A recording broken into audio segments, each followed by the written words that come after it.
সম্মানিত viewers, department of ইংলিশের পক্ষ থেকে সবাইকে জানাই স্বাগতম। আজ আমরা আলোচনা করব শি স্টুডস টু কনকুয়ার। আমরা আলোচনা করব ক্যারেক্টারস, তারপর আলোচনা করব সামারি, দেন আলোচনা করব অ্যানালিসিস। তো প্রথমে আমরা ক্যারেক্টার সম্পর্কে জেনে নেই। প্রথমে আছে টনি ল্যাম্পকিন। ইনি হচ্ছেন মিসেস হ্যাডক্যাসেলের ছেলে আর মিস্টার হ্যাডক্যাসেলের সৎ ছেলে। নাটকের মুখ্য চরিত্র যাকে ধরে ঘটনা পূর্ব আবর্তিত হয়। দুষ্ট বুদ্ধির অল্প শিক্ষিত এই তরুণ কাজিন নেভিলের সাথে তার বিয়ে ঠিক হয়ে আছে, তথাপি সে ভালোবাসে শহরতলির এক মেয়েকে। এমনকি নেভিলের সম্পদও তাকে আকৃষ্ট করে না।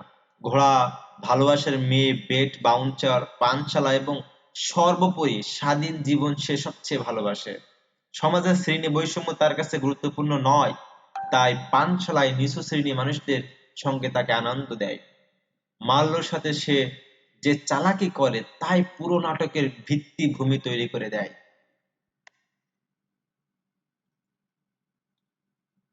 Miss Kate হ্যাডক্যাসল।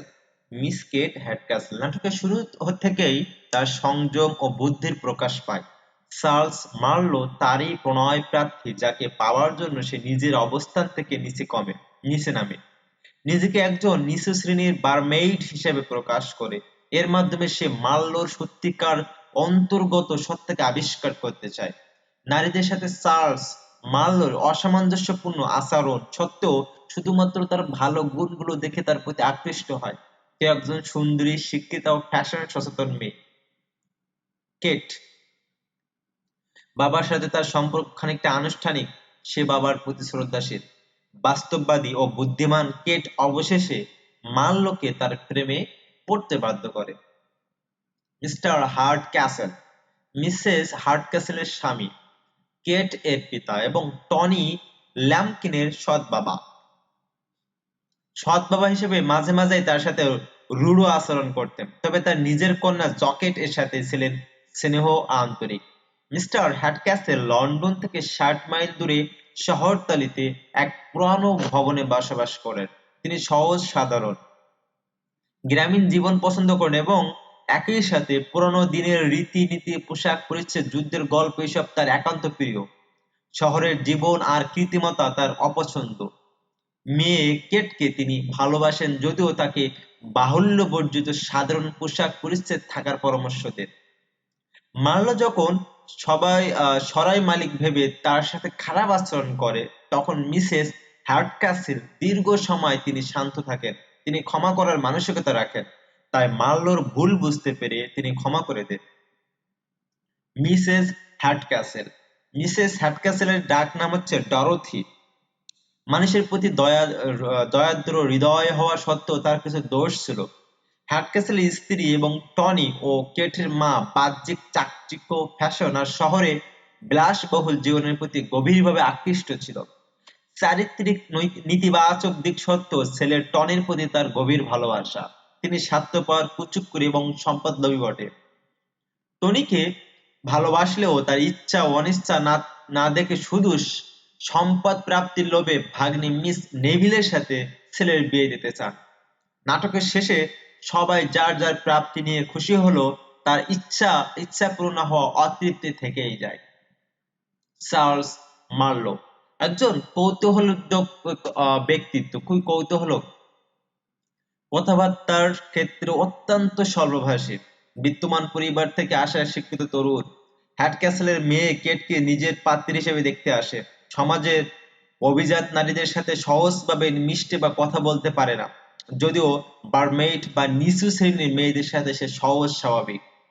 স্বভাবগতভাবে মাল্য সলজ্জ ও বিনয়ী, সমাজের শ্রেণী বিভাজন সম্পর্কে সম্পূর্ণ সচেতন, যদিও ভালোবাসাকেই শেষ পর্যন্ত অধিক মূল্য দেয় সে। সব মিলিয়ে পছন্দ করার মতো চরিত্র এবং ভুল জাগে তার। তার সাথে সম্পর্ক করার জন্য মিস হ্যাডক্যাসলকে নিজের অবস্থান থেকে নিচে নেমে আসতে হয়। George Hastings. জর্জ হেস্টিংস মার্লোর ঘনিষ্ঠ বন্ধু জর্জ হেস্টিংস ছিল তার সম্পূর্ণ উল্টো। অত্যন্ত আত্মবিশ্বাসী ও স্পষ্টভাষী হিসেবে মিস নেভিলের পাণিপ্রার্থী। মিস নেভিলের সম্পদের প্রতিও তার কোনো লোভ নেই। হ্যাডক্যাসলের বাড়িকেই সরাইখানা ভেবেছে। এ সত্য জানার পরেও মার্লোকে জানায় না, কারণ ভয় পায় যে একথা জেনে মার্লো তখনই এ বাড়ি ছেড়ে চলে যাবে। মিস কনস্ট্যান্স নেভিল, মিসেস হার্টক্যাসেলের ভাগ্নি। উত্তরাধিকার সূত্রে সে ছিল অলংকারের মালিক। মিসেস হার্টক্যাসেল কনস্ট্যান্স নেভিলের সম্পদ ও অলংকারের জিম্মাদার ছিলেন। তার সম্পদগুলো তাদের পরিবারের মাঝেই রাখার জন্য তিনি তার ছেলে টনির সাথে তার বিয়ে দিতে চান। জর্জ হেস্টিংস কনস্ট্যান্স নেভিলকে বিয়ে করতে চায়। শেষ পর্যন্ত সেই সম্পদের দখল পেতে চেষ্টা চালিয়ে যায় এবং সফল হয় বটে। ডেগুরি জনাব হ্যাটক্যাসেলের বাড়িতে কাজ করেন চারজন নিচু শ্রেণীর লোক, থ্রি পিজিয়ন্স, এলহাউস ও টনি ল্যাম্পকিনের স্ত্রী। স্যার চার্লস মার্লো একটি গৌণ চরিত্র। মার্লোর বাবা এবং মিস্টার হ্যাটক্যাসেলের বন্ধু। ছেলের পরপরই রওনা দিয়ে তিনিও হ্যাটক্যাসেলের বাড়িতে এসে পৌঁছান এবং ভুল বোঝাবুঝি দূর করতে সহায়ক ভূমিকা রাখেন। ছেলের ভদ্রতা ও বিনয়ের প্রতি তার বিশ্বাস থাকলেও এক পর্যায়ে কেটের প্রতি তার আচরণ ও মিথ্যা বলা চার্লস মার্লোকে আহত করে। পুত্রবধূকে তিনি মেয়ের মতো গ্রহণ করেন। জেরিমি জনাব হ্যাটক্যাসেল বাড়িতে কাজ করেন। জমিদার হচ্ছে থ্রি পিজিয়ন্স এলহাউসের মালিক, নামবিহীন পরিচারিকা। সে প্রথম কেটকে জানায় যে মার্লো কেটকে একজন বারমেইড মনে করেছে। আন্ট পেডিগ্রি তিনি নাটকে উপস্থিত ছিলেন না। তিনি পারিবারিক বংশসূত্র সংরক্ষণের ব্যাপারে গুরুত্ব দিয়ে প্রশ্নাতীত বিয়ের বিরোধিতা করেন। রজার জনাব মিস্টার হ্যাটক্যাসেলের বাড়ির আর একজন কর্মচারী। এখন আমরা আলোচনা করব শি স্টুপস টু কনকিউর এর সারাংশ বা মূল ঘটনা। তো চলুন শুরু করা দেখা যাক বা শোনা যাক। নাটকের শুরুতেই প্রলগ বা প্রস্তাবনায় একজন অভিনেতা চিরায়ত কৌতুক নাট্যের মৃত্যুতে শোক প্রকাশ করে বিলোপ করে। পরে আবার দর্শকদের আশার বাণী শোনায় যে যেহেতু ডক্টর গোল্ড স্মিথ যেহেতু বেঁচে আছেন সেহেতু তাদের চিন্তার কারণ নেই, কারণ তার কাছে অবশ্যই এর প্রতিকার থাকবে। মূল নাটকটি 5টি অঙ্কে বিভক্ত। প্রথম অঙ্কে আমরা দেখতে পাই জনাব হ্যাটক্যাসেল একটি পুরানো বাড়িতে থাকেন, যেটি দেখতে অনেকটা একটি সরাইখানার মতো। মিস্টার হ্যাটক্যাসেলের বাড়িতে থাকেন তার স্ত্রী মিসেস হ্যাটক্যাসেল, তার কন্যা কেট, তার স্ত্রীর আগের ঘরের সন্তান টনি লাম্পকিন এবং তাদের ভাতিজি কনস্ট্যান্স নেভিল। তারা মিস্টার হ্যাটক্যাসেলের পুরানো বন্ধু স্যার চার্লস মার্লোর যুবক ছেলে মার্লোর অপেক্ষায় ছিলেন, কারণ মিস্টার হ্যাটক্যাসেল কেট এর সাথে মার্লোর বিয়ে দিতে চান। কেট হচ্ছে হিরোইন, মার্লো হচ্ছে হিরো। আর অন্যদিকে মিসেস হ্যাটক্যাসেল চান টনি তার ভাগ্নি কনস্ট্যান্স নেভিলকে বিয়ে করুক, যাতে উত্তরাধিকার সূত্রে পাওয়া নেভিলের সম্পত্তি নিজেদের মধ্যেই রয়ে যায়। তবে মিস নেভিল লন্ডনের এক যুবক হেস্টিংসকে ভালোবাসে, আর টনিরও তার বিষয়ে কোনো আগ্রহই নেই। টনি ভালোবাসে শহরতলির এক মেয়েকে। সে অপেক্ষা করছে কবে প্রাপ্তবয়স্ক হবে আর স্বাধীনভাবে জীবনযাপন করতে পারবে। তরুণ মার্লো নিচু শ্রেণীর মেয়েদের সাথে সহজভাবে মিশলেও অভিজাত নারীদের ব্যাপারে একেবারেই অন্যরকম। লজ্জা এবং জড়তার জন্য তার সাথে ঠিকভাবে কথা বলতে পারে না, তাই বন্ধু হেস্টিংসকে নিয়ে পাত্রী দেখতে আসে। পথ হারিয়ে মার্লো আর হেস্টিংস এক পানশালায় এসে পৌঁছায়, যেখানে টনির সাথে তাদের সাক্ষাৎ ঘটে। টনির পরিচয় সম্পর্কে অজ্ঞত তরুণেরা রাতের বেলা আশ্রয় পাওয়ার জন্য কাছে পিঠে কোনো সরাইখানার সন্ধান জানতে চায়। টনি সরাইখানার নাম করে তাদের মিস্টার হ্যাটক্যাসেলের বাড়িতে পাঠায়। মার্লো আর হেস্টিংস সরাইখানা ভেবে মিস্টার হ্যাটক্যাসেলের বাড়িতে এসে ওঠে এবং তাকেই সরাই মালিক ভেবে ভুল করে। এদিকে মিস্টার হ্যাটক্যাসেল মার্লোর উদ্ধত ব্যবহার দেখে অবাক হয়, যদিও প্রথমত একে একে তারুণ্যের সহজাত উদ্ধত্ত আর লন্ডন শহরের আচার ব্যবহারের ধরন বলে মনে করে। মিস নেভিল এদিকে হঠাৎ করেই তার প্রেমিক হেস্টিংসকে বাড়িতে দেখে। নেভিলের সাথে কথা বলে হেস্টিংস জানতে পারে যে এটা কোনো সরাইখানা নয়, বরং মিস্টার হ্যাটক্যাসেলের বাড়ি। অনেকটা কৌতুকবশত তারা মার্লোকে এসব জানায় না, তবে কেটের সাথে দেখা করার সুযোগ করে দেয়। কেটের সাথে দেখা করার সময় মার্লো ভীতু সন্ত্রস্ত হয়ে পড়ে, কিন্তু তার বিনয় ও ভদ্রতা কেটকে প্রভাবিত করে এবং সে মার্লোর প্রেমে পড়ে যায়। কেট জানতে পারে যে মার্লো তাদের বাড়িকে সরাইখানা ভেবে ভুল করেছে। সে ভুলের সুযোগ নিয়ে মার্লোকে জয় করার জন্য কেট তার অবস্থান থেকে নিচে নামে এবং সরাইখানার সরবরাহকারী মেয়ে ভেবে মাল্য সহজভাবে তার সাথে কথা বলে। হেস্টিংস এবং মিস নেভিল পালিয়ে যাওয়ার পরিকল্পনা করে এবং টনি এ বিষয়ে তাদের সাহায্য করে। পালানোর পরিকল্পনা সহ টনির কাছে লেখা হেস্টিংসের একটা চিঠি ভুলবশত মিসেস হার্টক্যাসলের হাতে পড়ে। মিসেস হার্টক্যাসল সব জেনে নেভিলকে বাড়ি থেকে অন্যত্র সরিয়ে নেওয়ার জন্য সে রাতেই বেরিয়ে পড়ে। টনি তাদের গন্তব্যে পৌঁছে দেওয়ার নাম করে বাড়ির আশেপাশে চক্কর কাটে এবং শেষ পর্যন্ত বাড়িতেই ফিরে আসে, যেখানে হেস্টিংস নেভিলকে আহ সাথে নিয়ে পালানোর জন্য অপেক্ষা করছে। অন্ধকারে মিসেস হার্টক্যাসল বুঝতে পারে না যে নিজের বাড়িতেই ফিরে এসেছে। মিস্টার হার্টক্যাসলের কাছে সব রহস্য উদ্ঘাটিত হয়। তাছাড়া মার্লোর বাবা স্যার চার্লস মার্লো এসে পৌঁছায়। তার সাথে কথা বলেও সব ভুল বোঝাবুঝি স্পষ্ট প্রতীয়মান হয়। মার্লো বুঝতে পারে যে হার্টক্যাসলের বাড়িকেই সরাইখানা ভেবে ভুল করেছে। বারমেইড মেয়েটা যে আসলে মিস হার্টক্যাসল তাও বুঝতে পারে।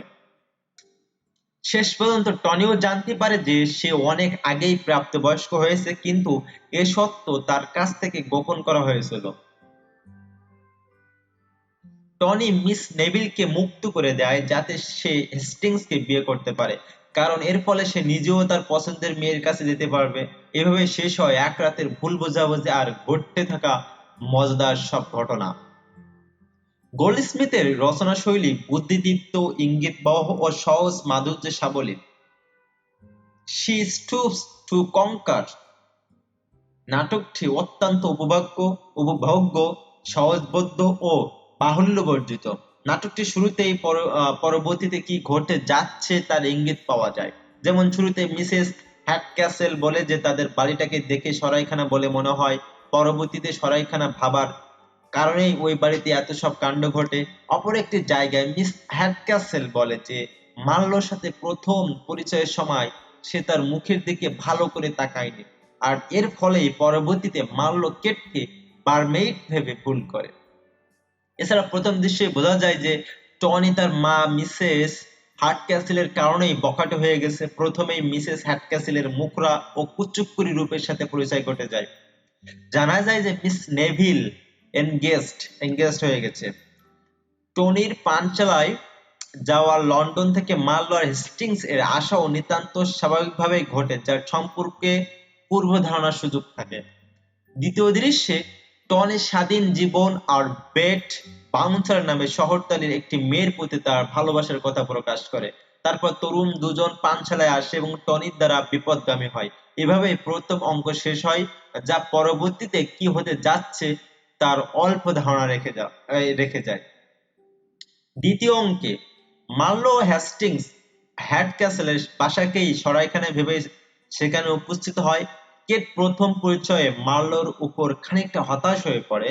অপরদিকে মিস নেভিল টনি লাম্পকিনের সাথে বিয়ে হওয়া থেকে বাঁচার প্রয়াস চালায়। একটি দৃশ্যে দেখা যায় টনি পালিয়ে যেতে সাহায্য করবে বলে হেস্টিংসকে প্রতিশ্রুতি দেয়, কারণ এর ফলে সে নিজেও মুক্তি পাবে আর বেট বাউন্সারকে বিয়ে করতে পারবে। এসব কিছুই পরবর্তী কাহিনীর জট খোলার ব্যাপারে ইঙ্গিত দেয়, যা শুরু হয় তৃতীয় অঙ্কে। মিস্টার হ্যাটক্যাসল আর তার মেয়ে কেট মার্লোকে নিয়ে আলোচনা করে। এরই মধ্যেই কেট মার্লোর প্রেমে পড়ে যায় এবং তাকে সম্পূর্ণভাবে জানার জন্য নিজের অবস্থান থেকে নিচে নামে, নিজেকে বারমেইড বলে পরিচয় দেয়। চতুর্থ অঙ্কে মার্লোর বাবা আসছে বলে জানা যায়। মার্লো নিজের ভুল বুঝতে শুরু করে। হেস্টিংস আর নেভিলের পালিয়ে যাওয়ার পরিকল্পনা বাতিল হয়ে যায়, তবে টনি এ ব্যাপারে নতুন পরিকল্পনা আঁটে, যে শেষ অঙ্কে গিয়ে প্রকাশিত হয়, যেটি স্যার চার্লস মার্লো এবং হ্যাটক্যাসল পুরো বিষয়টাই একে অন্যের কাছে ব্যাখ্যা করে। কেট প্রকাশ করে যে সে বারমেইড নয়। মার্লোর চরিত্র সম্পর্কে সকলের ভুল ধারণা দূর হয়ে যায়। হেস্টিংস আর মিস নেভিলকে ক্ষমা করে দেওয়া হয় এবং টনি যে প্রাপ্তবয়স্ক হয়ে গেছে তা প্রকাশ করা হয়। নাটকটি শেষ হয় টনিকে দিয়েই, যে নিজের ইচ্ছে মতো বেট বাউন্সারকে বিয়ে করার এবং নিজের জীবন স্বাধীনভাবে কাটানোর সুযোগ পেয়ে যায়। নাটকের শেষ দুটো এপিলগ বা উপসংহার যুক্ত হয়। একটিতে কেট এর হয়ে ডক্টর গোল্ডস্মিথ কথা বলেন, আরেকটিতে টনি লাম্পকিনের হয়ে গোল্ডস্মিথের বন্ধু জোসেফ ক্যাডক কথা বলেন। কেট রুপি ডক্টর গোল্ডস্মিথ নাটকের 5টি পর্বে তার নিজের অভিনয় সংক্রান্ত কথা বলেন, আর টনি রুপি জোসেফ লন্ডনে বেট বাউন্সারের সাথে তার ভবিষ্যতের লন্ডনের সুখের জীবন নিয়ে কথা বলেন। She stoops to conquer। Oliver গোল্ডস্মিথের এটি যদি আমরা একটু অ্যানালাইসিস করার চেষ্টা করি, 1700, 1800 বা 18 শতাব্দীতে ইংল্যান্ড এক ফ্রান্সের বেশিরভাগই নাটক ছিল কমেডি অফ ম্যানারের অন্তর্ভুক্ত। এই ধরনের নাটকগুলোতে তৎকালীন সমাজের মানুষের অভ্যাস, সংস্কৃতি ও মানদণ্ডকেই ব্যঙ্গ করা হতো। এই ধরনের নাটকগুলো রসালো সংলাপে পরিপূর্ণ আর ব্যঙ্গাত্মকভাবে মানুষের দোষ, ত্রুটি ও দুর্বলতাকেই প্রকাশ করা হতো।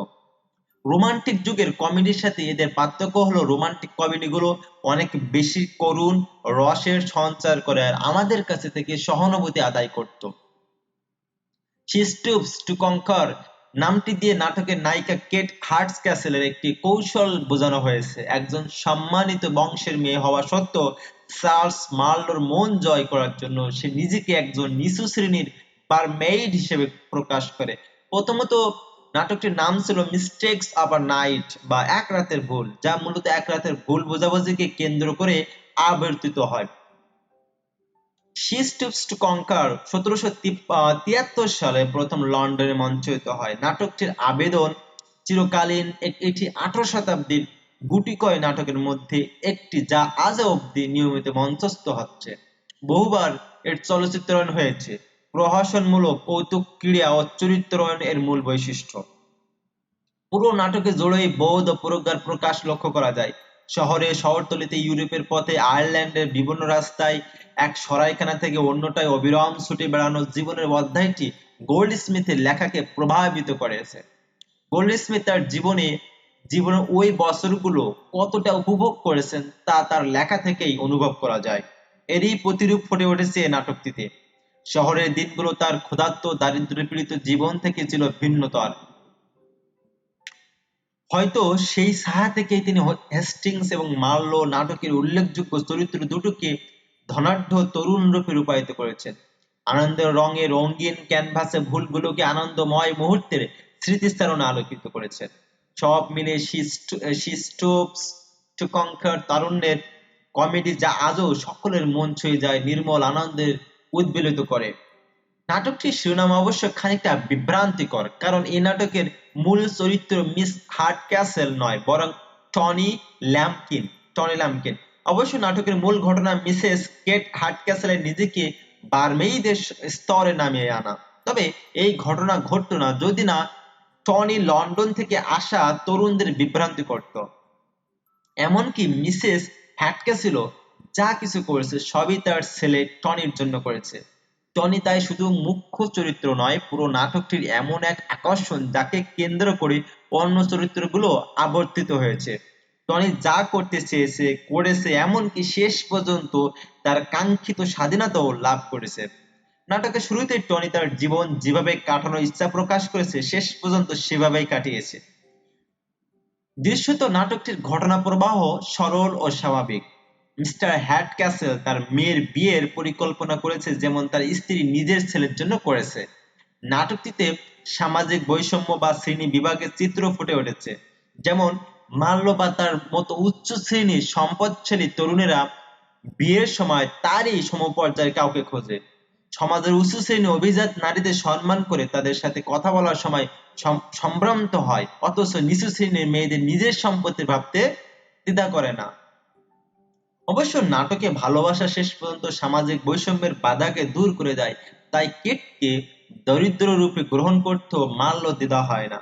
তাছাড়া এখানে মানবিক গুণকে সম্মান করা হয়েছে, তাই কেট শেষ পর্যন্ত মাল্যর ভদ্রতা, বিনয় এসব গুণের জন্যই তার প্রেমে পড়ে। আবার মিসেস হ্যাটক্যাসল যতই কৃত্রিম, অভিজাত্য আর শহরের চাকচিক্যের প্রতি আকৃষ্ট হন না কেন, তার স্বামীর বাস্তব অনুগত ভালোবাসাও সমানভাবে উপভোগ করেন। অপরদিকে তার স্বামীও স্ত্রীর দোষ ত্রুটিতে ভুলে গিয়ে ভালো দিকগুলো সন্ধান করেন। অর্থ সম্পদ যে কাউকে ভুল পথে পরিচালিত করতে পারে সে শিক্ষাও এখানে পাওয়া যায়।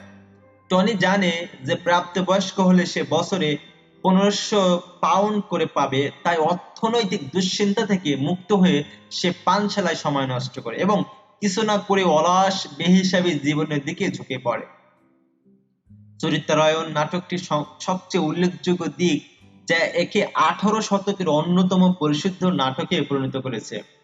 শেক্সপিয়ারের রচিত নাটকের বাইরে ইংরেজি ভাষার এ নাটকটি সবচেয়ে বেশিবার মঞ্চস্থ হয়েছে। গোল্ডস্মিথের রচিত সংলাপ সহজ স্বাভাবিক যদিও কখনো খানিকটা রুক্ষ। লেখকের বুদ্ধিমত্তা ও রসবোধ নাটকটি পুরো অবয়ব জুড়ে প্রবাহমান। নাটকটিতে গোল্ডস্মিথ তার চরিত্রের মধ্যে দিয়ে নিজে যা হতে চেয়েছিলেন এবং যা বাস্তব জীবনে হয়েছেন তার ছবি এঁকেছেন। মার্লো হেস্টিংস এর মধ্যে দিয়ে তাই ফুটিয়ে তুলেছেন যা তিনি নিজের জীবনে পেতে চেয়েছেন। তারা দুজনেই বিত্তমান অভিজাত পরিবারের সন্তান, শহরে ফ্যাশন সজ্জিত কেতাদুরস্ত। অপরদিকে আছে টনি ল্যাম্পকিন, যে সবার কাছে বিগড়ে যাওয়া বিপদগামী এক তরুণ, যে বাস্তবিক অর্থে কোনো কাজের নয় বা প্রশংসার যোগ্য নয়। এই জীবন গোল্ডস্মিথের চেনা জীবন। গোল্ডস্মিথ খোলা হাওয়ায় নিঃশ্বাস নিয়ে শহরে বিলাসিতায় আনন্দময় জীবন চেয়েছেন, কিন্তু তথাপি এ নাটকে লন্ডনের বিলাস প্রাচুর্যের চেয়ে শহরতলির শান্ত নিরিবিলি জীবন বাস্তব হয়ে ফুটে উঠেছে। যদিও মিসেস হ্যাটক্যাসলের কথায় শহরতলির সব এলাকা বিষণ্ণ, একঘেয়ে, তথাপি তা